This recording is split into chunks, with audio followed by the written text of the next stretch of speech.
Next we are talking money market. उसमें पहला topic है हमारा demand for money. Let us see first of all what is meaning of money.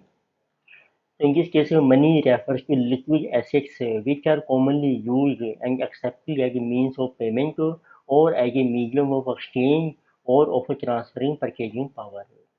तो money क्या है? Liquid assets होती हैं जो कॉमनली यूज होती हैं और as accepted as a means of payment और as a medium of exchange, और जिसके थ्रू आपकी परचेजिंग पावर जो है वो ट्रांसफर होती है from one person to other. In modern days, money also constitutes electronic money such as e-wallets हैं and plastic money such as debit and जो credit cards है, तो इसको भी हम मनी कहते हैं। फंक्शन क्या है मनी के? तो money performs different function which में भी क्लासीफाई किया गया primary, secondary and contingent function. तो तीन तरह के फंक्शन है, प्राइमरी, सेकेंडरी एंड कॉन्टिजेंट। तो पहले आते हैं प्राइमरी फंक्शन पे, जैसे जो मीडियम ऑफ एक्सचेंज। तो मनी सर्व करती है as a medium of exchange. It means money by acting as medium of exchange commands purchasing power and its possession enables us to purchase goods and services to satisfy our wants। Money के through हम goods और services by कर सकते हैं to satisfy our wants, जिसको कहते हैं as a medium of exchange. Second है मेजर ऑफ वैल्यू और यूनिट ऑफ अकाउंट। तो किसी भी आइटम की वैल्यू हम मेजर करते हैं मनी में, तो it means unit of account is a common unit for measuring how much something is worth.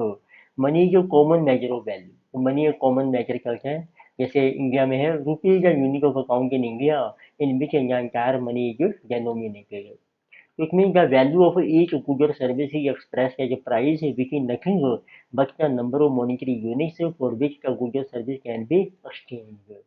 तो which is nothing means number of monetary units का मतलब क्या है? ये है मनी के यूनिट्स हैं आपके।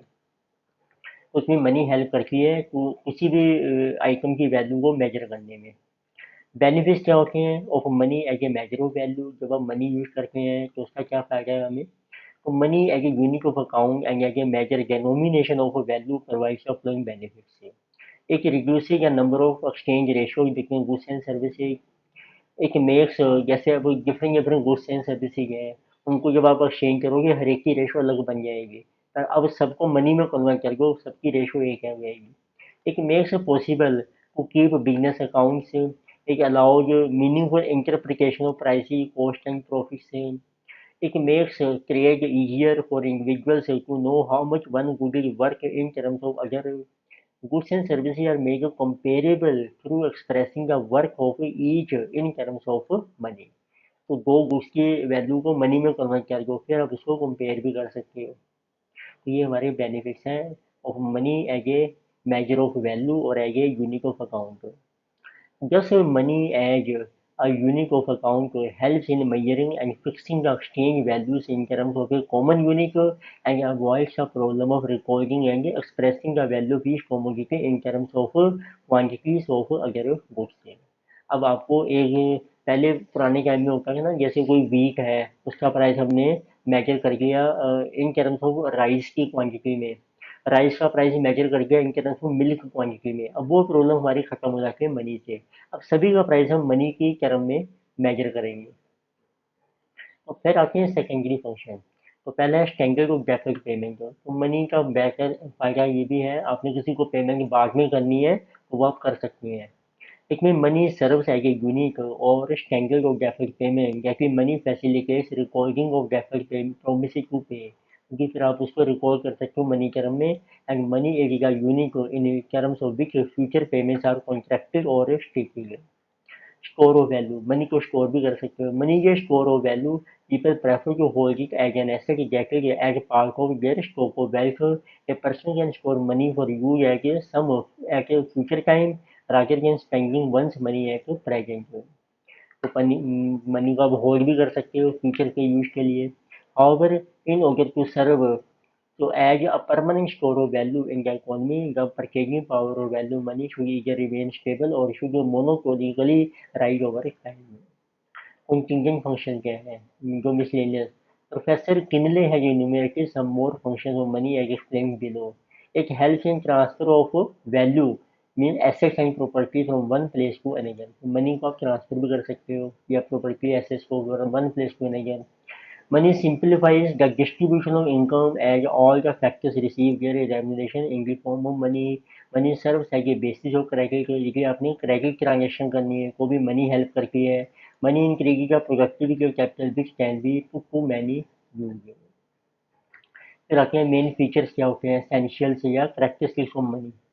The general characteristics essentials that money should possess in order to make it serve as functions as money include the following.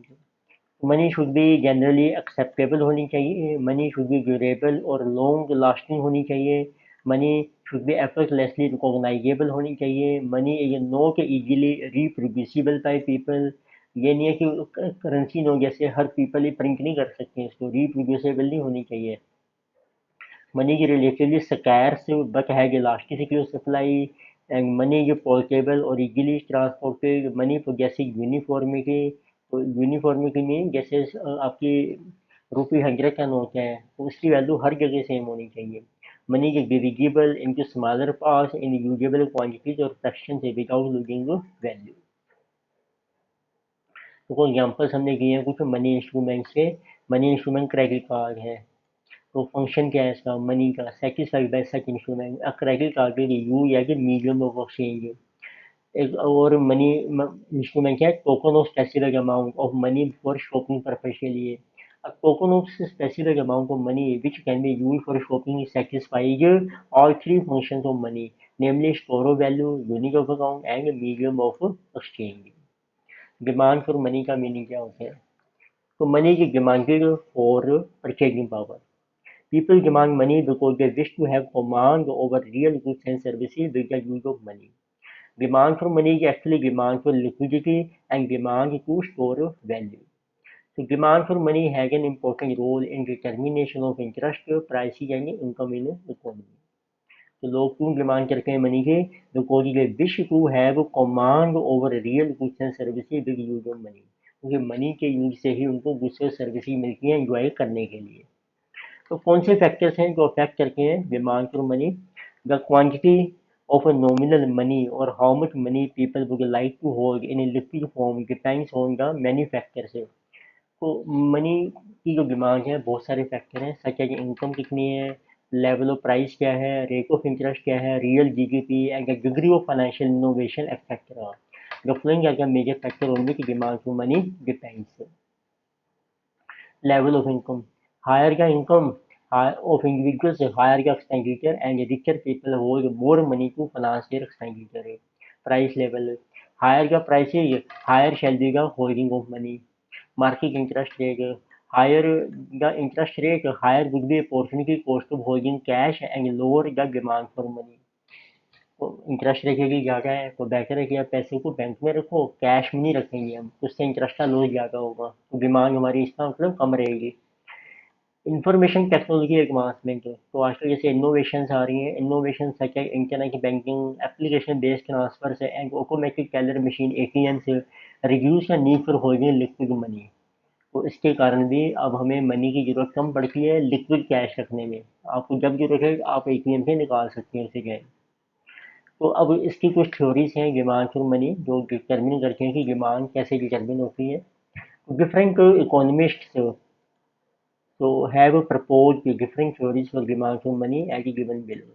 तो 6 थ्योरीज हैं हमारी. सबसे पहले है Fisher quantity theory of money classical approach, Cambridge theory new classical approach, Keynes liquid preference theory of demand for money, यानी कि Baumol and Tobin से inventory approach to transaction balancing, Friedman से restatement of quantity theory, Tobin से liquidity preference as behaviour towards risk. Latest ही one by one. तो सबसे पहले आती है फिशर की quantity theory of money classical approach जिसे कहते हैं. According to Fisher, money is regarded only as a medium of exchange to facilitate transactions, that is, the number of goods and services that money can buy. Fisher assumed that all purchases are paid in money, means cash, so it is called cash transaction approach. So Fisher has stated that other things remaining unchanged, the quantity of money in circulation increases, the price level also increases in direct proportion, and value of money decreases, and vice versa. तो Fisher का कहना है कि जैसे जैसे quantity of money का circulation increase करोगे तो उससे प्राइस भी इंक्रीज होगा। इसमें क्वांटिटी के मनी की क्वांटिटी ज़्यादा आने से डिमांड बढ़ती है तो उससे प्राइस बढ़ेंगे और वो डायरेक्ट प्रपोर्शन में होगा। तो फिशर स्ट्रेटली के इक्वेशन ऑफ चेंज है। तो फिशर ने अपनी इक्वेशन दी है P T is equal to M V plus M dash V dash. तो Fisher points out that supply of money at a particular time refer to total quantity of money in existence at that time. Supply का मतलब क्या है, कितनी quantity of money आपकी exist कर रही है उस पॉइंट ऑफ टाइम पे। इनमें से money includes not only coins and currency note, उसको हम एम से डिनोट करेंगे, बट आल्सो बैंक डिपॉजिट, इसको हम डैश से डिनोट करेंगे, on which cheques can be drawn. But during a period of time, a unit of money continues to circulate and changing hands many times, thus performing a number of transactions during a period which is called as the velocity or speed of circulation of money।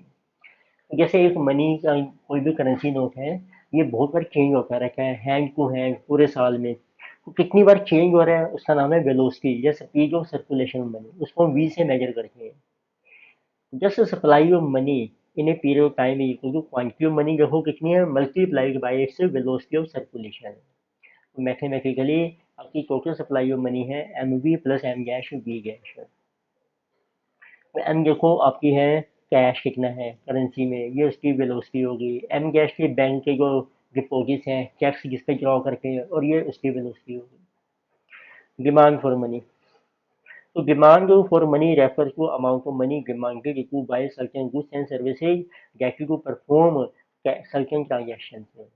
तो demand किसे rise होती है कि आपने कोई transaction perform करनी है।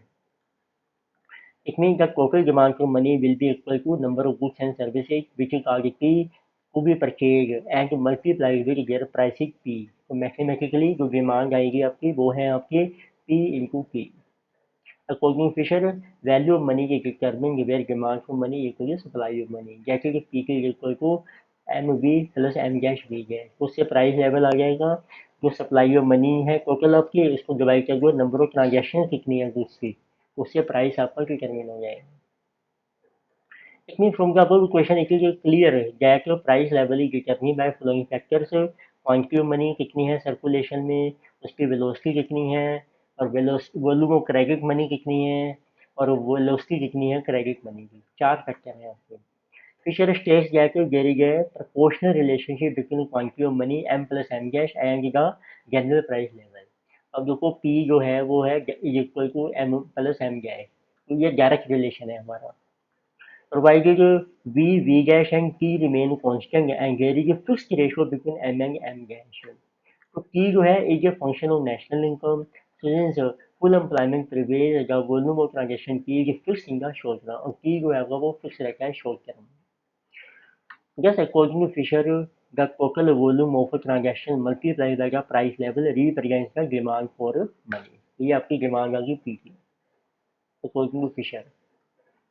Next आती है आपकी Cambridge theory which is called new classical approach. In early 1900 से कैम्ब्रिज इकोनॉमिस्ट थे आपके Alfred Marshall, A C Pigou and Robertson put forward a fundamentally different approach to quantity theory which is known as new classical theory और cash balance approach. तो Cambridge approach is based on twin functions of money, जैसे money is a medium of exchange and money acts as a store of value, and demand for money refers to that portion of real income which people want to hold in the form of cash balances for two motives।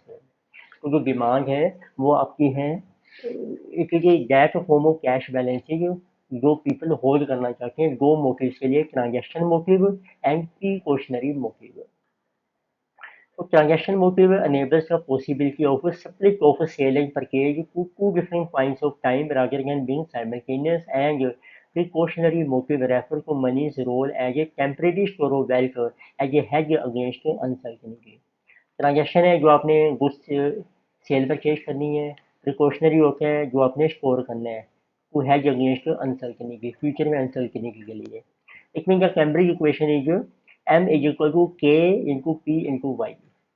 तो K क्या है आपकी, के है real national income, P है आपका price level of goods and services.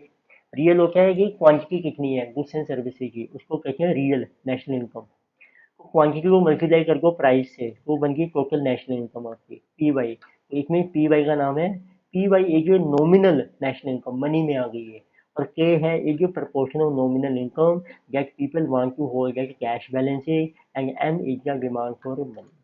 तो कितना प्रपोर्शन है नेशनल इनकम का जो हम होल्ड करना चाहते हैं कैश में, वो आपकी डिमांड बन जाएगी मनी की। तो right, this is our Cambridge equation. तो ए का जो कैम्ब्रिज के है, इक्वेशन एक्सप्लेन किया कि demand for money equals proportion of total money income. Thus, a neoclassical theory has stated that demand for money is a function of only money income. फिर आती है Keynes' theory of demand for money. So Queen's theory of demand for money is known as liquidity preference theory.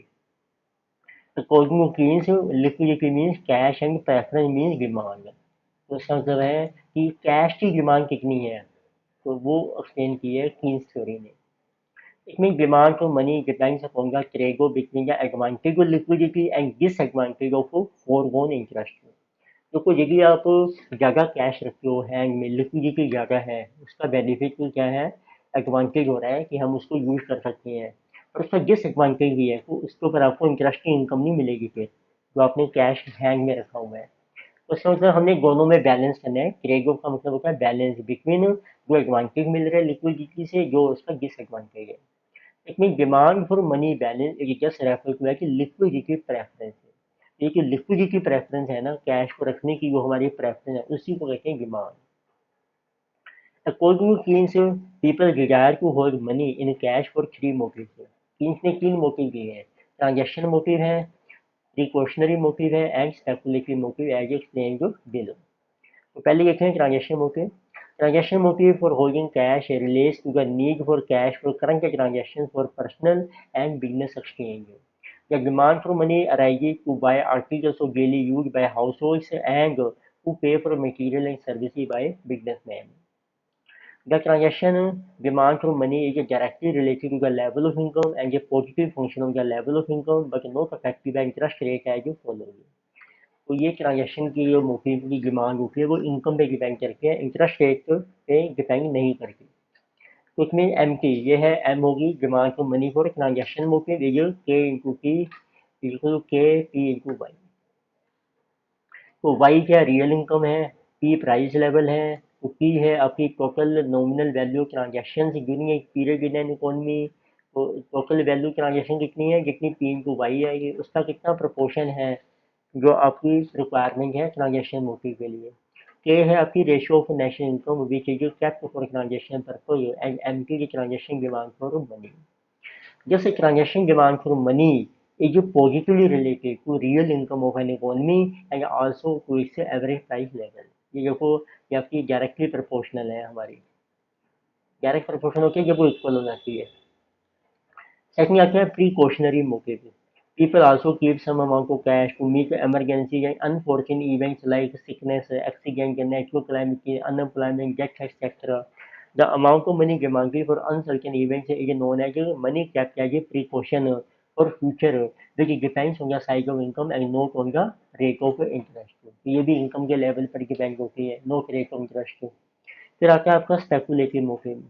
The speculative motive reflects people's desire to hold cash to exploit any attractive investment opportunity requiring cash balance। इसमें हम cash रखे हैं लेकिन future में कोई आपको opportunity मिलती है कि आप इन्वेस्ट कर सकें उसको, तो उसके लिए उसका नाम है speculative motive. According to Keynes, people demand to hold money cash balances to take advantage of future change in rate of interest, which is return on bonds। Keynes assumed that the expected return on bonds are of two types, namely interest से आपको income आएगी bond पर, और एक आपको मिलेगी expected rate of capital gain से जब आप उसको सेल करोगे। डिमांड फॉर जो मनी है for speculative motive depends upon rate current rate of interest in the market as explained below. तो देखें डिमांड कैसे डिटरमिन होगी आपकी स्पेकुलेटिव मोटिव पे। तो if wealth holders consider that the current rate of interest is high compared to the normal or critical rate of interest, लेकिन market में interest rate ज़्यादा है, फिर लोगों को पता है कि फ्यूचर में प्राइस कम हो जाएगा, it means they expect A fall in interest rate. तो जब इंटरेस्ट रेट फॉल करेगा, rise in bond prices, it means at the high current rate of interest given convert your cash balance into bonds. जब high होगा आपका current rate of interest तो वो convert कर लेंगे कैश बैलेंस को bonds में, मतलब है कि वो बॉन्ड्स में ज़्यादा पैसा इन्वेस्ट करेंगे because they can earn high rate of return, उनको इनकम ज़्यादा मिलेगी and they expect capital gain resulting from A rise in bond prices consequent upon expected fall in market rate of interest in future। अब वो उस bond को future में cell कर सकते हैं जब रेट ऑफ इंटरेस्ट जो है हमारा फॉल करेगा और बॉन्ड का प्राइस बढ़ जाएगा, तो उससे उनको कैपिटल गेन भी मिलेगा। So it means if current rate of interest is high, a person would buy more government bonds and little cash balance भी, और person would hold, तो वो बॉन्ड में पैसा इन्वेस्ट करेगा, कैश कम रखेगा, इसमें जो डिमांड फॉर मनी जो है वो कम हो जाएगी आपकी कैश की, ऐसे रिवर्स हो जाएगा। इफ वेल्थ होल्डर से consider that the current rate of interest is low compare to the normal और क्रिटिकल रेट ऑफ इंटरेस्ट। अब रेट ऑफ इंटरेस्ट कम चल रहे हैं, इनकम कम मिलेगी, तो बेटर है कि आप कैश रखो ज़्यादा। If you expect the rate of interest to rise in future, तो इसका जो हमें एक्सपेक्टेशन है कि फ्यूचर में इंटरेस्ट राइज होगा, उससे बॉन्ड का प्राइस फॉल करेगा, then they would have an incentive to hold your wealth in the form of liquid cash rather than bond. तो ज़्यादा कैश रखो बॉन्ड की जगह, बिकॉज अभी जो लॉस होगा आपको suffered by way of interest income foregone is small. अभी तो जो इनकम का लॉस हो रहा है वो कम है आपका, and they can avoid the capital losses that would result from anticipating increase in interest rates, and the return on money balancing will be greater than the return on alternative assets. Just if current rate of interest is low, the asset portfolio would consist wholly of cash। तो सारा cash का रखो, जब interest rate बढ़ेगा bond का price कम रहेगा तब आप उस कैश को कन्वर्ट कर दो बॉन्ड में, उसमें इन्वेस्ट कर देंगे। तो जो स्पेकुलेटिव डिमांड होती है हमारी मनी की, उसको हम इस तरीके से लिख सकते हैं जैसे जो M S equal to R maximum minus R upon R minus R minimum. ये जो को मैक्सिमम रेट है हमारा आर का, ये मिनिमम रेट है, और ये आर जो चल रहा है प्रेजेंटली हमारा। तो फिर आर की market rate of interest and R max and R min are the upper and lower limits of R both positive constant है। तो कुछ मतलब आपका आर डिक्रीज हो रहा है, मैक्सिमम से मिनिमम की तरफ जा रहा है, ठीक है, आर डिक्रीज हो रहा है, मैक्सिमम से मिनिमम की तरफ जा रहा है। Then the value of M S जो है increasing from zero to infinity. तो आपका जो डेनोमिनेटर है ना, जो ये आर कम होगा जब मैक्सिमम से मिनिमम में जाएगा, नीचे डेनोमिनेटर अप्रोक्सीमेटली जीरो बन जाएगा, तो जब जीरो से डिवाइड करोगे वैल्यू आपकी इन्फिनिटी आ जाएगी। तो ये हमारा इक्वेशन है। So according to Keynes, in a short period, y जो constant income constant है, demand for money is inverse function of rate of interest है, and hence liquidity preference करोगे downward sloping from left to right as a change in flowing figure। जो demand होती है वो rate of interest पे depend हो रही है, हमने देखा कि इनवर्स रिलेशन है आपका। तो लेते से डायग्राम में देखो, ये रेट ऑफ इंटरेस्ट हमने शो किया है और ये एक्सेसिव है डिमांड फॉर मनी और लिक्विडिटी प्रेफरेंस। तो जैसे जैसे रेट ऑफ इंटरेस्ट आपका फॉल कर रहा है, डिमांड हमारी राइज हो रही है। The figure is showed that R then R की मैक्सिमम, देखो यहाँ पे ये मैक्सिमम पॉइंट है हमारा, ये जो पॉइंट हमने शो किया है यहाँ पे, तो आप देखोगे कितनी है डिमांड फॉर मनी, जीरो है आपकी। The speculative demand for money की zero, the rate of interest is so high that everyone expects it to fall in future and hence everyone has converted the speculative money balance into bonds. तो हमने अपने पास कोई cash नहीं रखा, सारा पैसा invest कर दिया बॉन्ड्स में। एंड व्हेन आर ये कोई को मिनिमम है, देखो अब आप मिनिमम या इकोनॉमी यानी लिक्विडिटी क्रैप, मिनिमम का मतलब यहाँ पे है, अब आपका आर बहुत ही कम हो गया है सपोज कर लो। Everyone is sure of a future rise in interest rate and ये फॉल इन बॉन्ड प्राइसेज। तो आज आप सारा पैसा कैश में रख लो, फ्यूचर में जब बॉन्ड का प्राइस फॉल करेगा तब उसको इन्वेस्ट करेंगे। It means everyone keeps money in hand to invest in future and the speculative demand for money is infinite। The demand for money for transaction and precautionary motive is denoted by M1 directly depends upon the level of income but is not affected by changing in rate of interest। On the other hand, the demand for money for speculative motive इसको denote करके हम M2 is inverse function of interest rate। जो M1 थी ना हमारी, वो demand थी transaction और प्रिकॉशनरी मोटिव की, वो डायरेक्टली डिपेंड करके इनकम की। Thus, total demand for money includes M1 and M2 and depends upon Y and R। Therefore, M or liquidity preference is equal to M1 plus M2 is a function of income and interest rate। M1 income के ऊपर depend करता है, M2 हमारा rate of interest के ऊपर depend करता है। फिर ऐसे एक थ्योरी दी थी Baumol and Tobin inventory theoretic approach to transaction balancing. Inventory में करके ना में ईओक्यू मॉडल होता है, इकोनॉमिक वगैरह क्वांटिटी, तो उसके बेस पर है इसकी approach. Baumol 1952 and Tobin 1956 developed a deterministic theory of transaction demand for money known as inventory approach, in which money or real cash balance was essentially viewed as an inventory held for transaction purpose। तो ये theory है कि जो आपने cash रखा हुआ है ना, एक तरीके से वो स्टॉक है, इन्वेंट्री है हमारा, ठीक है, which is held for transaction purpose. According to Baumol inventory model, optimum cash level is that level of cash where the carrying cost and transaction cost are minimum, जैसे EOQ में होता है। The carrying cost refer to the cost of holding cash, namely the interest foregone on financial asset or bonds. The transaction cost refer to the cost involved in getting the financial asset converted into cash, which may include collateral, brokerage, registration and other costs। तो EOQ की करें cash में भी दो cost हैं, carrying cost जो interest का loss होगा आपको, और ट्रांजेक्शन कॉस्ट जब आप अपने बॉन्ड को कन्वर्ट करते हैं कैश में, तो इसकी कॉस्ट होती है brokerage etcetera. The optimum amount of cash is that which minimises total cost of holding cash balance. Optimum balance वहाँ डिटरमिन होता है जहाँ आपके कैश बैलेंस की जो कॉस्ट है वो मिनिमाइज हो जाएगी। The optimum cash balance will be defined where these two costs, the cash conversion cost and the opportunity cost are equal। तो इक्विलिब्रियम पॉइंट पे ये दोनों इक्वल हो जाती है और टोटल इसका मिनिमाइज हो जाता है। यही ईओक्यू अप्रोच होती है, उसका नाम ये है inventory approach.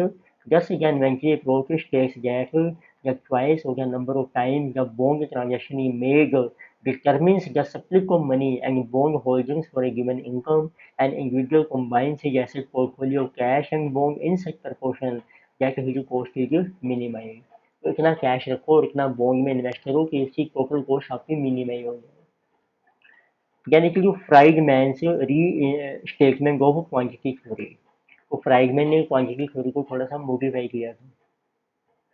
Milton Friedman 1956 states that demand for money is affected by the same factors as demand for any other asset, namely permanent income and return on assets, which incorporates risk also। तो उसने भी दो factor किए हैं demand for money के, एक तो income पे डिपेंड करती है और एक रिटर्न कितनी मिल रही है एसेट्स के ऊपर। तो Friedman has stated that it is permanent income and not current income as in the Keynes theory that determines the demand for money। Current income आपकी चेंज होती रहती है, बट परमानेंट इनकम देखो, उस पर कहता है कि आपकी डिमांड डिपेंड करती है। Permanent income is a measure of wealth which is the present expected value of all future income. Friedman has stated that money is a good as any other durable consumption good and its demand is a function of four determinants as explained below। तो चार factor हैं जो demand को affect करते हैं money की, as per Friedman. तो पहला है demand for money is a function of total wealth which is present value of permanent income eight a discount rate. तो फ्यूचर में जो भी परमानेंट इनकम मिलेगी ना आपकी, उसकी निकाल दो present value at a discount rate, जैसे टाइम वैल्यू मनी में करते हैं, वो हमारा टोटल वेल्थ है। द डिमांड फॉर मनी की positively related to price level P. if price level राइजेगी डिमांड फॉर मनी इंक्रीजी एंड वाइस वर्सा। जब प्राइस बढ़ेगा उसकी कॉस्ट बढ़ जाएगी, तो डिमांड भी हमारी बढ़ेगी, मनी ज़्यादा चाहिए हमें। Demand for money rises if the opportunity cost of money holdings that is return on bond and stock decline। जब बॉन्ड पे रिटर्न कम मिल रही है तो आप कैश ज़्यादा रखोगे अपने वहाँ, डिमांड बढ़ेगी। बॉन्ड की रिटर्न ज़्यादा तो कैश कम रखेंगे हम, डिमांड कम हो जाएगी। एंड डिमांड फॉर मनी की influence by inflation, a positive inflation rate reduces the real value of money balance thereby increasing the opportunity cost of money holding. ऐसे ही approach to Cobbin Cobbins approach to demand from money as behavior towards risk। So Cobbin has formulated a risk aversion theory of portfolio management which states that optimal portfolio structure is determined by the risk reward characteristics of different assets and the taste of the individual in maximizing his utility consistent with the existing opportunities। So Corbyn has stated that the demand for money is considered as a store of wealth and an individual would hold a portion of his wealth in the form of money because the rate of return on holding money was more certain than the rate of return on holding interest earning assets। तो कोबिन कहते हैं cash के ऊपर जो return मिलेगी वो ज़्यादा certain होती है एज कम्पेयर टू जो रिटर्न आपको मिल रही है ऑन एसेट्स के ऊपर। Just Cobbin's theory implies that the amount of money held as an asset depends on the level of interest rate. तो इस सब में डिमांड जो है वो इंटरेस्ट रेट पे डिपेंड करती है and when the interest rate increases the individual will increase proportion of wealth held in interest bearing assets से bonds and will decrease the holding of money तो डिमांड कम हो जाएगी मनी की it implies that demand for money as a store of wealth will decline and with an increase in interest rate. Just as the demand for money as a behavior towards aversion to risk propounded by Corbyn states that money is a safe asset but an investor will be willing to exercise a trade-off and sacrifice to some extent the higher return from the bonds for a reduction in risk. ये different question हैं जो आप देख सकते हैं इसको why do we say that money demanded derive demand और उसका आंसर है money demanded for its purchasing power people demand money because they wish to have a command over real goods and services with the use of money hence money demand is derived from demand for goods and services इसलिए सोचते हैं ये derived demand है आपकी why it is important to study about demand for money. Demand for money has an important role for in determination of interest, price and income in economy. Discuss main postulates of quantity theory of money. कौन से factors हैं? The main postulates of quantity theory of money include proportionality of M and P, the active or casual role of M, neutrality of money as a real variable, exogenous nature of nominal money supply and monetary theory of price level. Why do we hold money balances? Money balances are held to meet a transaction, precautionary and speculative requirements. Will you choose to hold only interest-bearing assets? It depends upon cost in terms of time and resources to keep moving in and out of bonds or other assets. The taxes on interest payments, expectations about bond prices, future price levels, and concept of speculative demand for money. So what would your choice be if you can pay for nearly all transactions through online transfer? It depends on financial infrastructure, how costless and immediate are transfers, preferences, attitude towards risk, and opportunity costs. Do you think money is a unique or store of value? So financial assets also perform the function of a store of value which fixed nominal value over time and represent general purchasing power. Hence money is not a unique store of value. Unique होता है only source.